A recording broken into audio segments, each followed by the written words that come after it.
একটা বিষয় কি জানো তো, মানে এটা আমাকে অনেক আগে একজন বলেছিল, যদি আমি এটা জানি খুব ছোটো থেকে, তো যে বলেছিল সে উপলব্ধি করেছে অনেক পরে, মানে অনেক বড়ো হওয়ার পরে।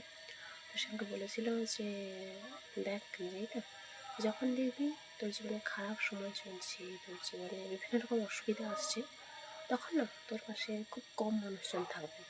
তোর চেনাজানা অনেক, তোর আপনজন অনেক, তুই ভালোবাসিস অনেকজনকে, সবাইকে মোটামুটি যতটা সাধ্যের মধ্যে হেল্প করিস।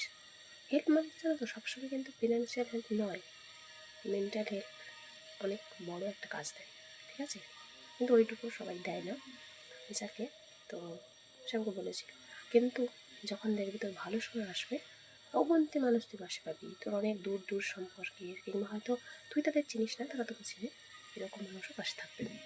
ঠিক জানি সর্বৈব সত্য এটা।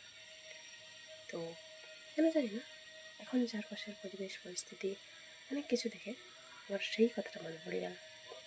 তো কথাটা সত্যি সেটা আমি নিজেও জানি, ও উপলব্ধি করেছে অনেক দেরিতে, সেজন্য আমাকে পরে বলেছে। যাই হোক, তো চিরন্তন সত্য, খারাপ সময় তোমার পাশে গুটি কয়েক মানুষ থাকবে, বাকি সবাই তো এমন এড়িয়ে যাবে তোমায় কখনো দেখেই নি, চেনেই না, এরকম। কিন্তু ঠিক মোড়টা ঘুরে যাক, তোমার ভালো সময় আসুক, তুমি ভালো থাকো, তখন দেখবে তারাই তোমাকে মাথায় করে ঘুরবে, তোমার প্রশংসা পঞ্চমুখ হয়ে যাবে। বুঝলে? টাটা।